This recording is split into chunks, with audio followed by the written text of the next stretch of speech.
Captain Jake Morrison stood on the bridge and looked at the stars.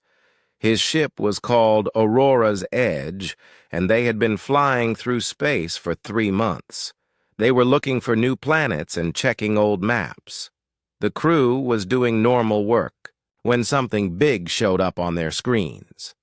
Lieutenant Commander Lisa Grant looked up from her station with big eyes and said, "Captain, we have a huge ship on our screens, and it is 10 times bigger than us, and it is not moving." Jake walked over to look at her screen, and the ship was huge and dark, with sharp edges that looked like teeth. Around it were smaller things that blinked with red lights. "Those look like warning signals," he said quietly. "Should we turn around?" asked pilot Danny Rodriguez from his seat, and his hands were already moving toward the controls. Jake thought for a moment because they were explorers, not soldiers, and their job was to find new things and meet new people, but this ship looked dangerous. "Let's try to talk to them first," he said, "and Lisa, can you send a message?" Lisa pressed some buttons and said, "I'm sending a basic greeting message on all frequencies, and maybe they speak our language or have translation equipment." The ship waited for several minutes. Then the huge alien ship started to move toward them, and Lisa's station made loud beeping sounds. "They're sending us a message, Captain," she said. "Put it on the main speakers," Jake said. A deep, scary voice filled the bridge, and the voice sounded like it came from a monster in a bad dream. "Small vessel, you have entered Kreth territory without permission, and you will turn around now or be destroyed, and this is your only warning." The crew looked at each other nervously, and engineer Kate Foster whispered, "That doesn't sound friendly."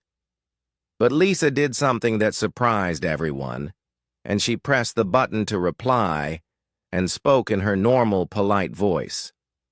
"Hello there, this is Lieutenant Commander Lisa Grant from the human exploration ship Aurora's Edge, and we didn't know this was your territory, and could you please tell us more about your boundaries so we don't accidentally cross them again?"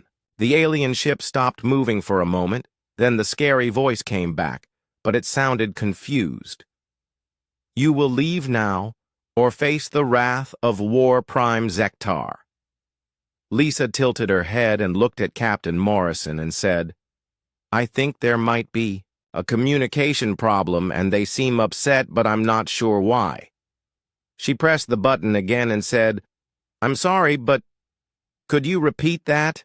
And we want to make sure we understand correctly, and are you saying this area belongs to you and we're just exploring and we'd be happy to talk about it?" Dr. Ben Collins, the ship's doctor, leaned over and whispered, "She's talking to them like they're having a normal conversation."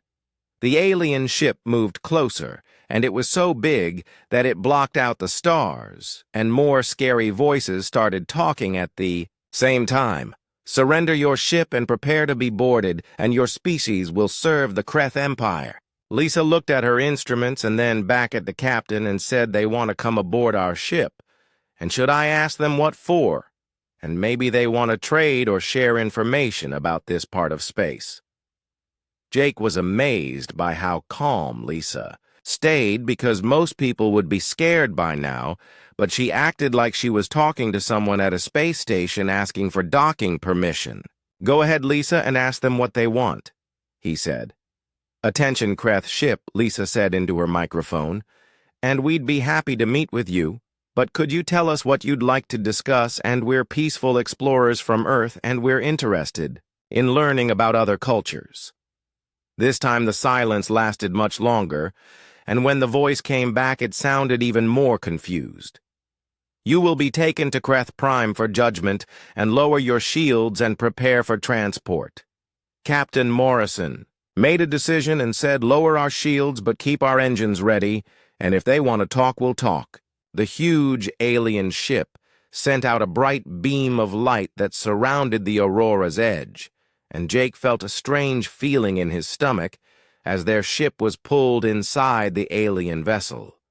The walls around them were dark metal with sharp points everywhere, and everything looked like it was made for war. Alien creatures appeared in the docking bay where their ship landed, and they were tall, about 7 feet high, with green scales and long claws. Their teeth were sharp, and their eyes glowed yellow, and when they moved they made growling sounds. The biggest alien stepped forward, and his scales were darker than the others, and he had scars all over his face, and this had to be War Prime Zektar. He looked at the human ship and made a sound like an angry lion.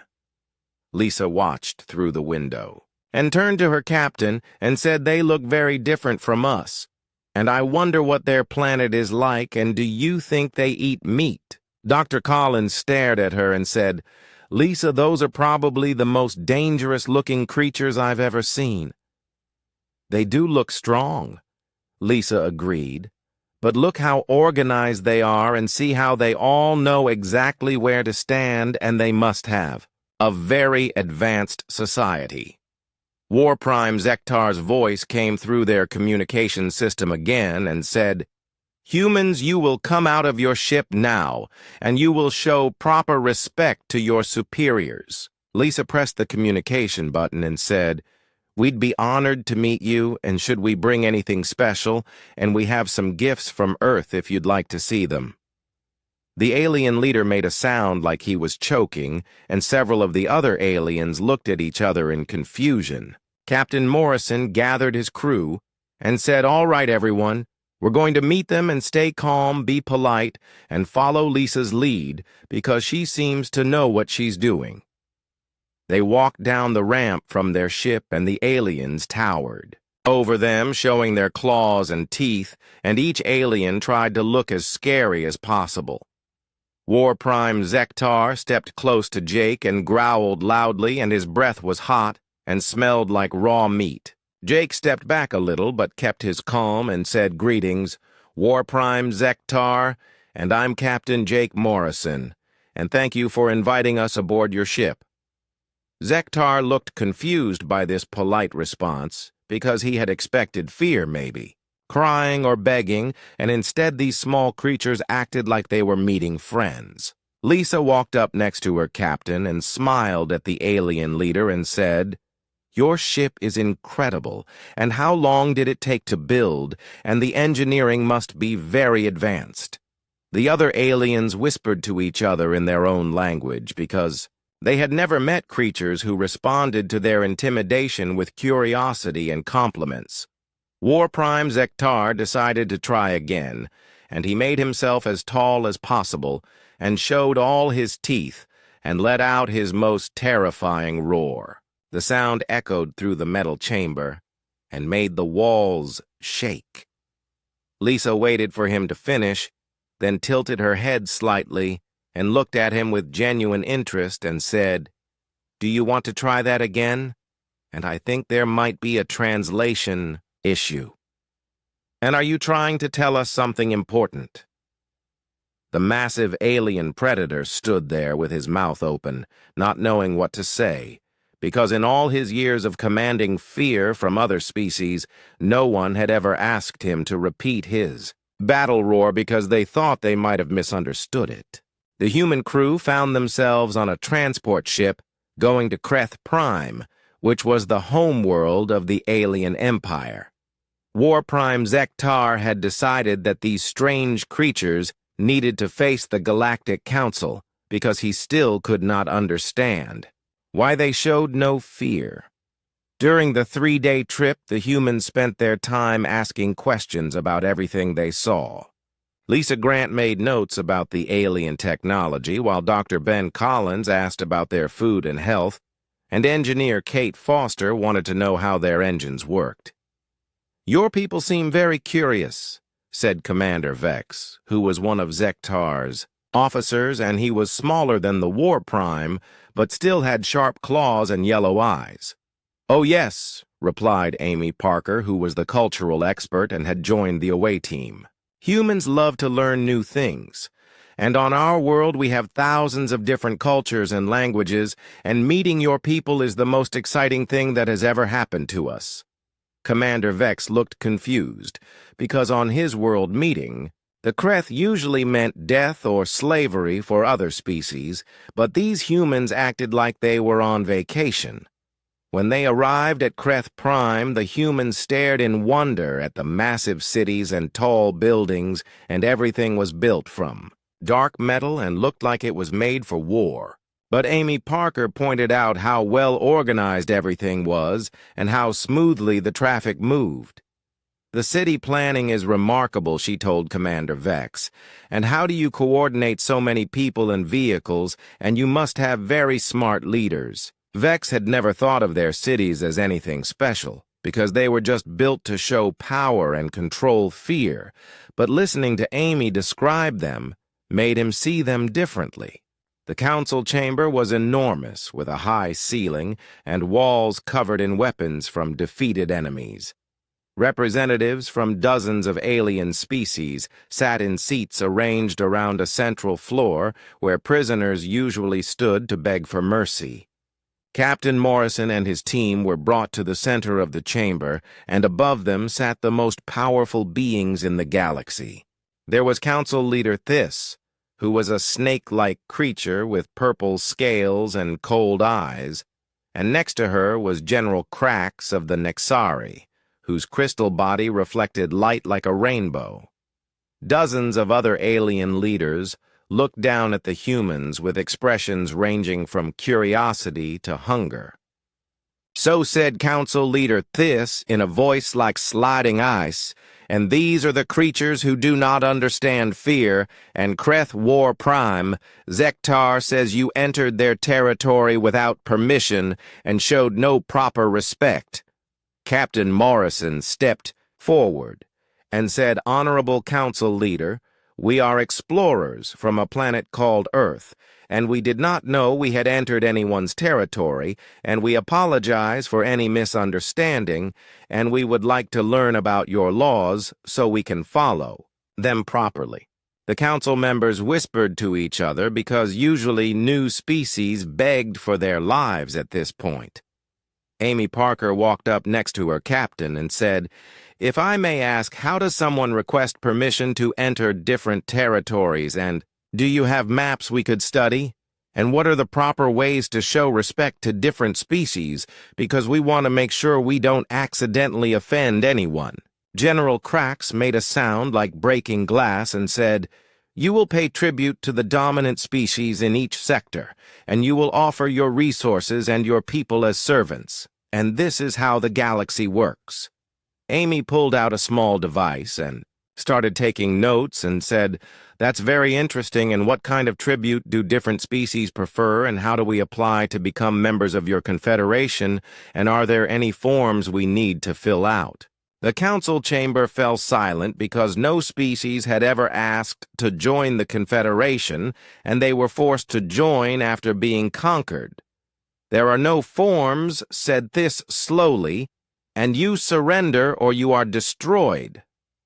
Oh, said Amy, looking genuinely surprised. And that seems like a very limited system. And what if a species has something valuable to offer but doesn't want to surrender? And on Earth we have trade agreements and mutual defense treaties, and everyone benefits that way. Dr. Collins stepped forward and said, Speaking of benefits, I noticed that many of your people seem to have stress indicators, and the constant aggressive posturing must be very tiring. And has anyone studied the health effects of maintaining high stress levels all the time? War Prime Zektar growled from his seat and said, We are strong, and we need no help from weak prey species. Of course you're strong, agreed Dr. Collins, but even strong people can benefit from good health practices, and I'd be happy to share some human research on stress management if you're interested. General Krax stood up, and his crystal body flashed with angry red light, and said, Enough of this nonsense, and you will submit to our authority or face the consequences. Amy looked up at him with genuine concern and said, Are you feeling all right? And your coloration changed pretty dramatically just now, and is that normal for your species? The general made more breaking glass sounds, but Amy continued writing in her notes and said, This is fascinating, and you have a completely different way of expressing emotion than humans do."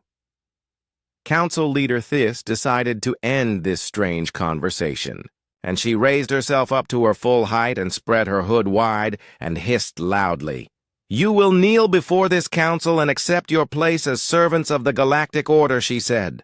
The humans looked at each other, and Captain Morrison cleared his throat and said with respect, "Council Leader, we prefer to stand. And on our world, people kneel only by choice, usually in marriage ceremonies, or to propose marriage, and are you proposing to us?" Several alien council members choked on their own breath. Thys tried again, making herself even more threatening, and said, "You dare mock this council, and you will learn what happens to species who show disrespect to their superiors." Amy tilted her head and looked genuinely puzzled and said, "I'm sorry, but I'm not sure what we did wrong. And could you explain what we should have done instead, because we're still learning about your customs?" War Prime Zektar had been getting more and more frustrated during this entire conversation, and he stood up and let out his most terrifying battle roar, which was the same one that had made entire armies surrender. The sound echoed through the chamber, and several of the smaller aliens cowered in their seats. Amy waited patiently for him to finish, then looked at him with the same confused expression she had worn on his ship. "Do you want to try that again?" she asked politely. "And I think there might be a translation issue."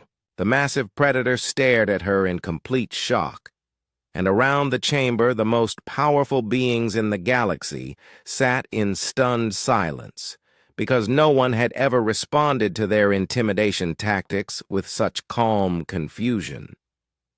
Lisa Grant chose that moment to ask, "By the way, do you have any tourist information about your planets? And some of our crew would love to learn more about your cultures and maybe visit your museums or historical sites." Engineer Kate Foster nodded enthusiastically and said, "And could we possibly tour some of your manufacturing facilities, because your technology is incredible, and we'd love to understand how it works." The council members looked at each other in bewilderment, because these creatures were not responding to anything the way they were supposed to. Fear, respect, submission, anger, defiance. The humans showed none of these normal reactions, and instead they acted like they were at some kind of space welcome center asking for brochures. Council Leader Thys finally found her voice and said, "Take them away, and we need time to decide what to do with them." As the humans were led out of the chamber, Amy called back cheerfully, "Thank you for your time, and we look forward to continuing our discussion." The council sat in stunned silence long after the humans were gone. The humans were placed in what the aliens called detention chambers, but Amy Parker described them as interesting rooms with simple design. The rooms had metal walls and energy fields instead of doors, but the humans had beds and food and even entertainment systems. "This is quite comfortable," said Dr. Collins, as he looked at the alien food machine. "And the nutrition balance seems well thought out, though I think they eat more protein than we do." Captain Morrison was trying to understand their situation and said, "We need to figure out what these people want from us." "I think they want us to be afraid," said Lisa Grant, "and every interaction they've had with us seems designed to make us scared and obedient." Lieutenant Pete Murphy, who was their Marine guard, laughed and said, "Well, that's not happening, and I've been through survival training in places that would make this ship look like a luxury hotel." The next day, several alien officials came to talk with the humans separately, because they wanted to understand why this species acted so differently from all the others they had conquered. Commander Vex spoke with Amy Parker first and said, "Tell me about your world," while trying to sound official and scary. "Oh, Earth is wonderful," Amy replied with excitement, "and we have 7 continents and hundreds of countries, and the diversity is amazing with different climates and cultures and languages and foods. And what's your planet like?" Vex had expected her to beg for her life or try to bargain for freedom, and said, "My planet is strong, and we conquered 12 other species before joining the Confederation." "That must have been a lot of work," Amy said thoughtfully. "And did you try talking first, or did you go straight to conquest, because on Earth we've found that cooperation usually works better than fighting?" "Cooperation is weakness," Vex replied automatically, "and only the strong survive." "That's interesting," said Amy. "And what's your definition of strength? Because humans have survived ice ages and plagues and wars and natural disasters mostly by working together, and individual strength is useful. But group strength seems more reliable for long-term survival." Vex found himself actually thinking about her question instead of just repeating what he had been taught. Meanwhile, Dr. Collins was being questioned by a crystal alien scientist named Researcher Quinn, who wanted to understand human biology. "Your species seems broken," Quinn announced, "and you have no natural weapons, and your skin is soft, and you are much smaller than dominant predators." "That's true," Collins agreed cheerfully, "and we're not very impressive physically compared to your people. But we make up for it in other ways." "What ways?" asked Quinn. Collins thought for a moment and said, "Well, we're persistence hunters, and our ancestors could track animals for days or even weeks until the prey collapsed from exhaustion, and we can survive in almost any climate on our planet, and we have very good hand-eye coordination." "That does not sound like predator behavior," said Quinn. "Oh, but it is," said Collins, "and just a different kind. And your people seem like ambush predators who are powerful and fast for short periods, but humans are endurance predators, and we might not be able to kill a mammoth in direct combat, but we can follow it for 50 miles until it's too tired to fight back." Quinn made notes with rapid clicking sounds and said, "This is unusual predator adaptation." In another room, Engineer Kate Foster was talking with a Kreth technical officer named Sub-Commander Grix, who wanted to know about human technology. "Your ships are small and weak," Grix stated. "Compared to yours, absolutely," Kate agreed, "but they're also much more efficient. And what's the fuel consumption on your big ship?" Grix told her, and Kate's eyes got wide and said, "Wow, that's about 50 times what our ship uses for the same distance, and your engines must be incredibly powerful." "Power is everything," said Grix. "Power is definitely important," said Kate, "but so is efficiency. And with our fuel consumption, we can explore for months without refueling, and how far can your ship go before it needs to stop for fuel?"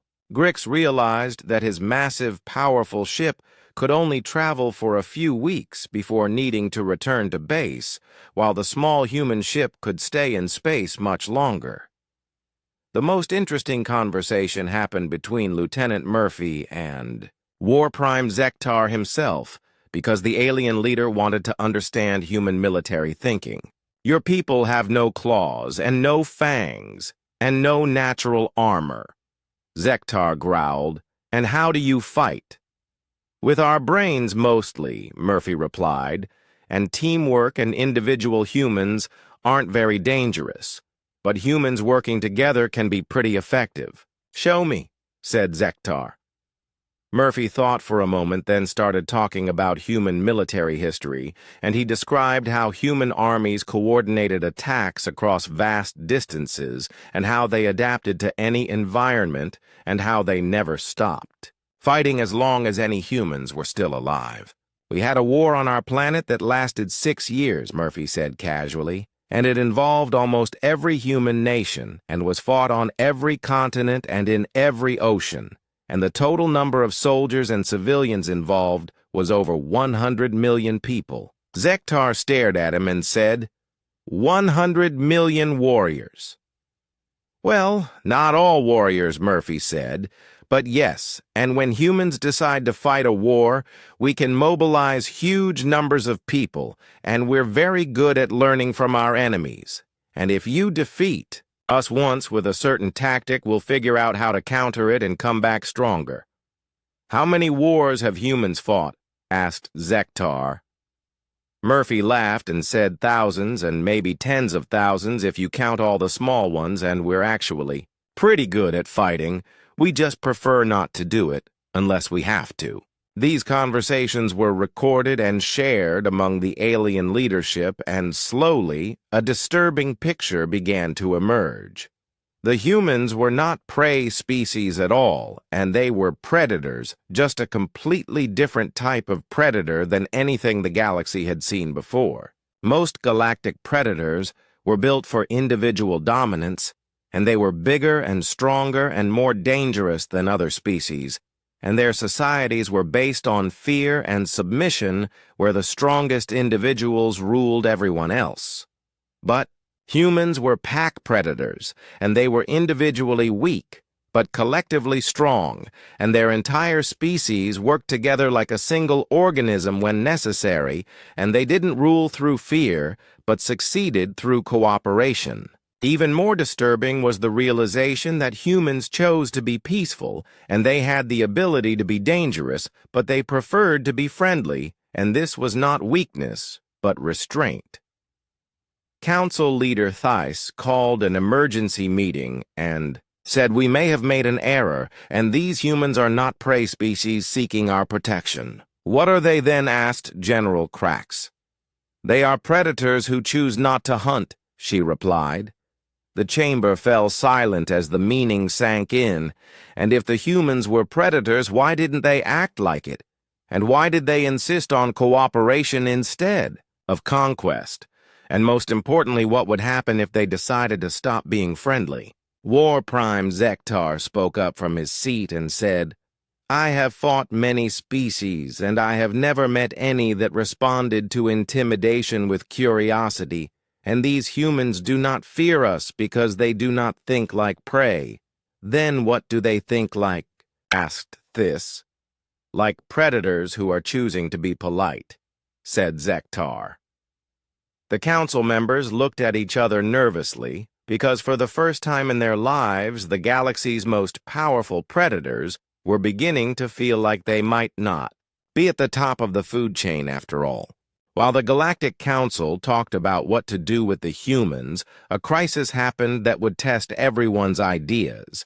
The Hive Collective, which was a species of bug-like aliens that had been enemies with the Kreth for centuries, launched an attack on a border world called Nexus Station.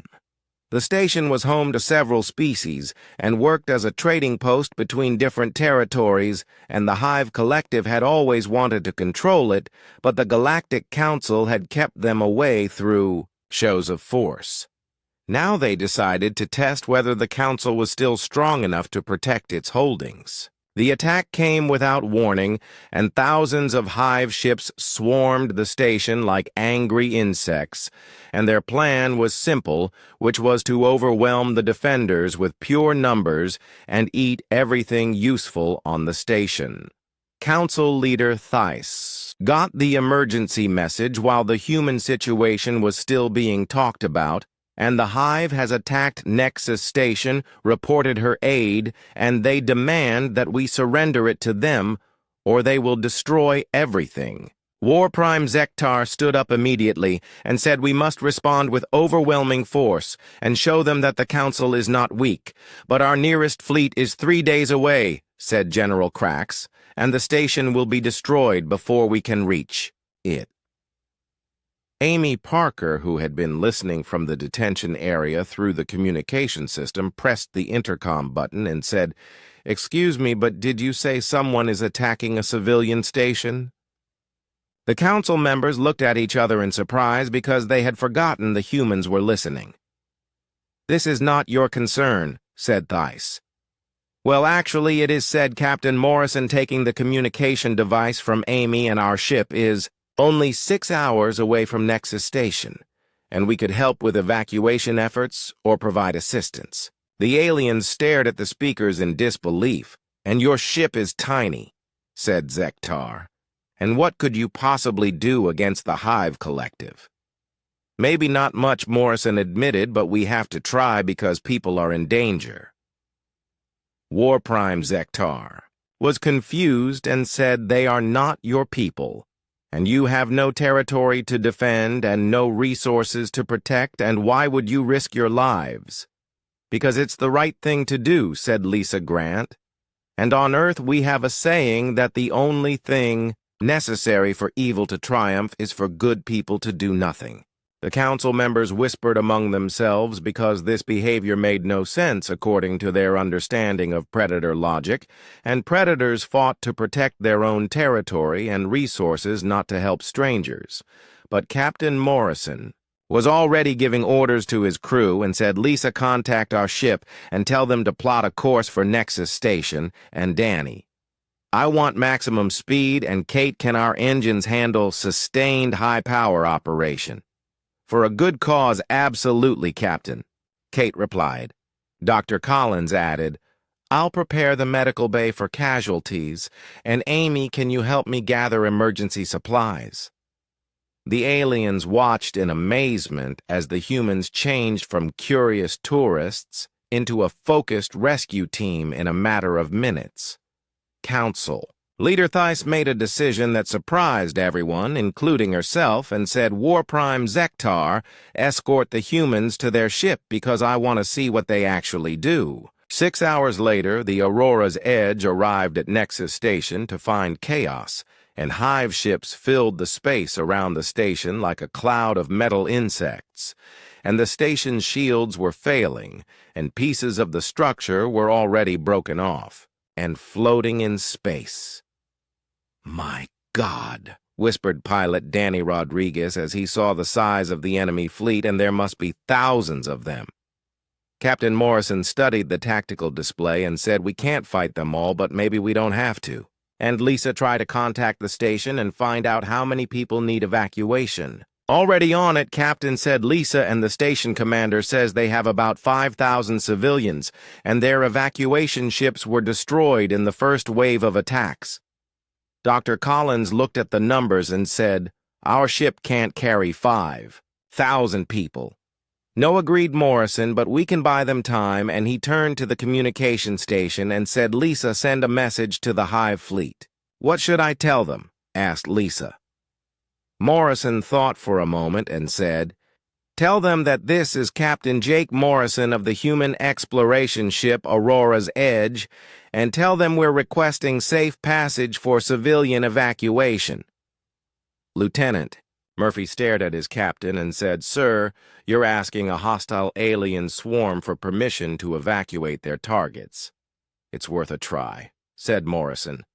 Lisa sent the message and waited, and after several minutes, a reply came back in a voice that sounded like buzzing insects and said, Human vessel, you are not part of this conflict and leave now or be destroyed with the others. Morrison pressed the reply button himself and said, Hive Commander, we understand this is not our conflict, but there are innocent people on that station who are not part of your war either, and we're asking for permission to evacuate them.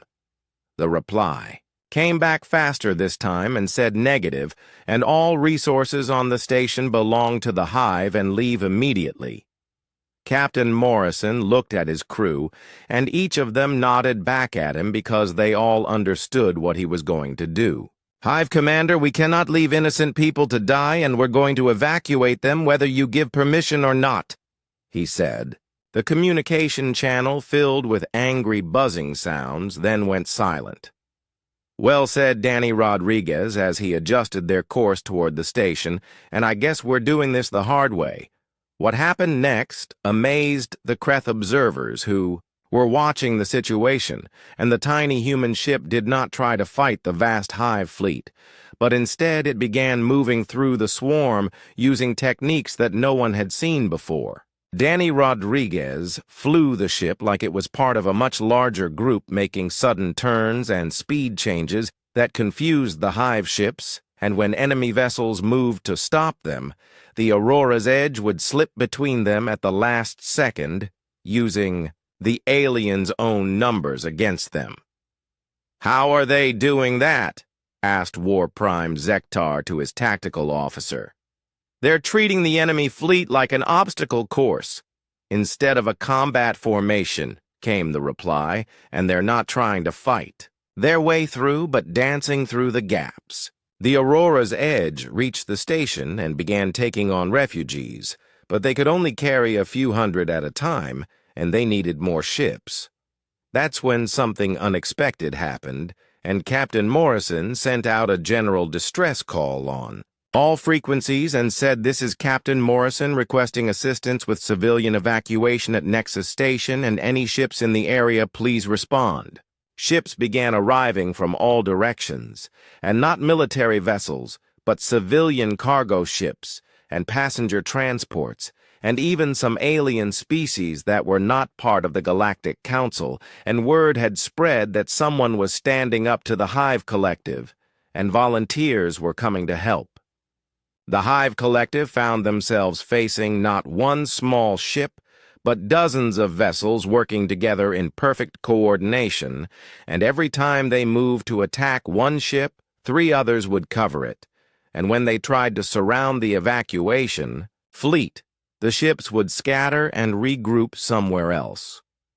War Prime Zektar watched in fascination as the humans organized this improvised rescue operation, and said they're turning random civilian ships into a coordinated fleet. And how are they doing that?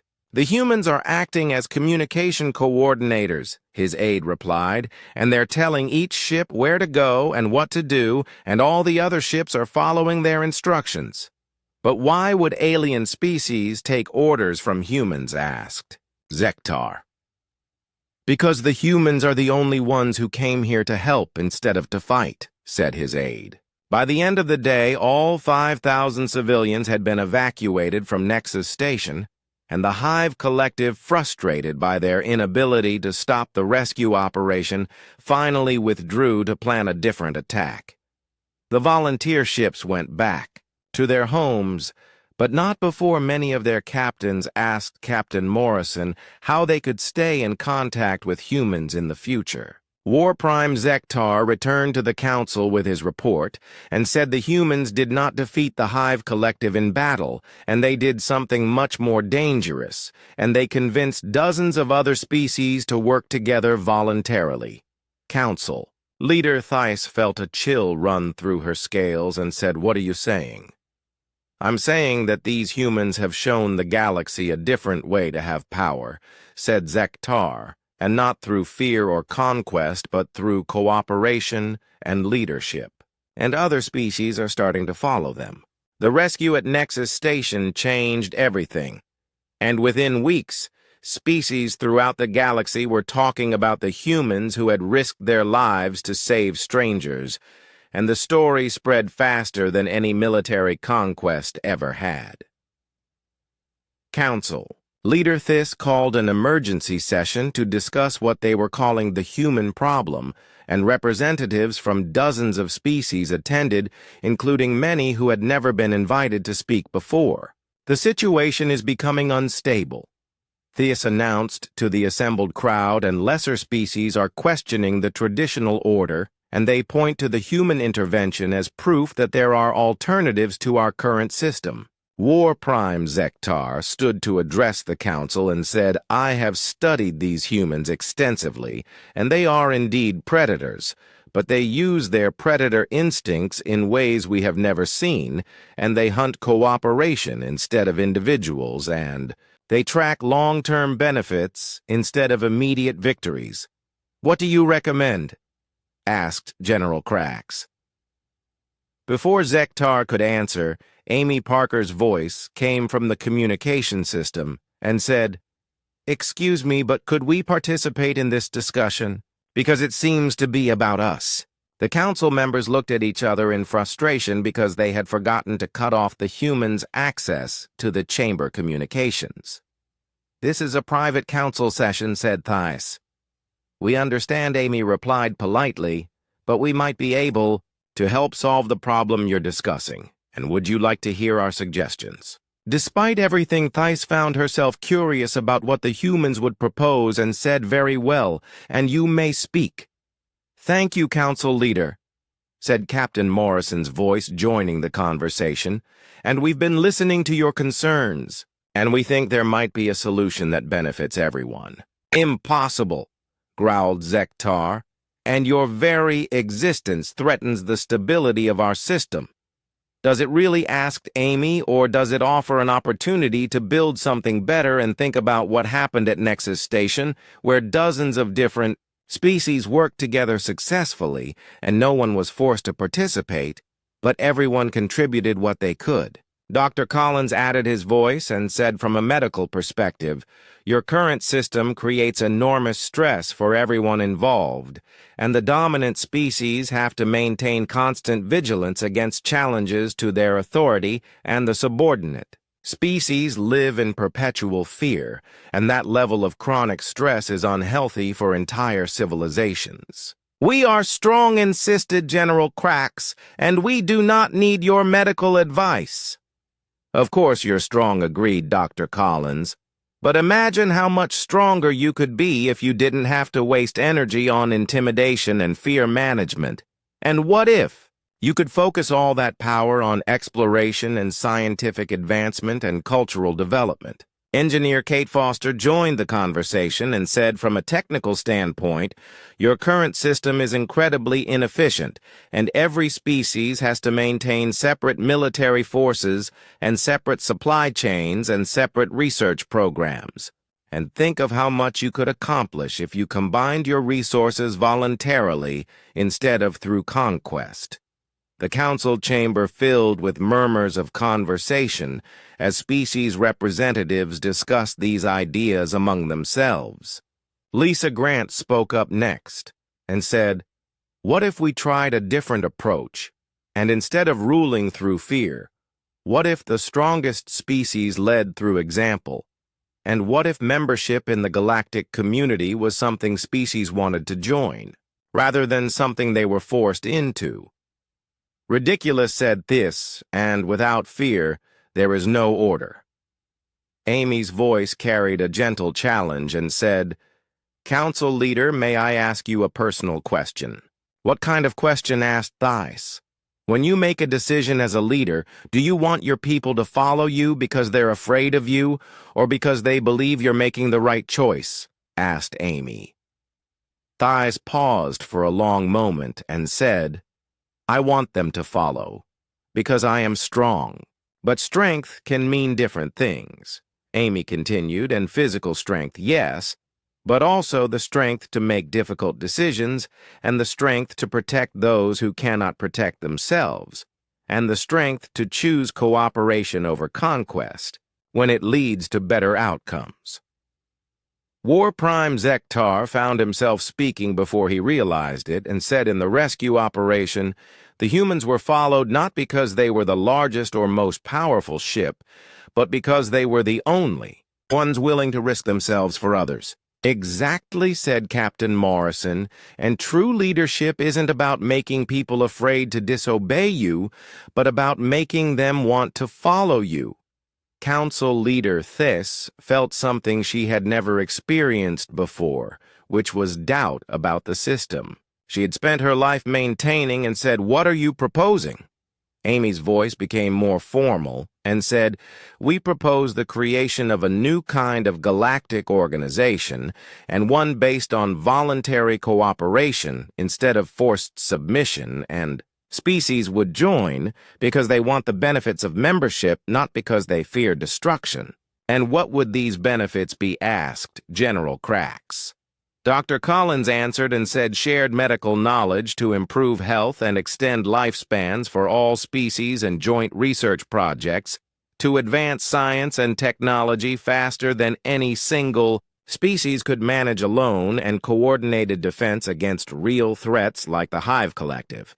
Kate Foster added combined engineering projects to build better ships and better habitats and better infrastructure for everyone and resource sharing, so that no species has to go without essential materials.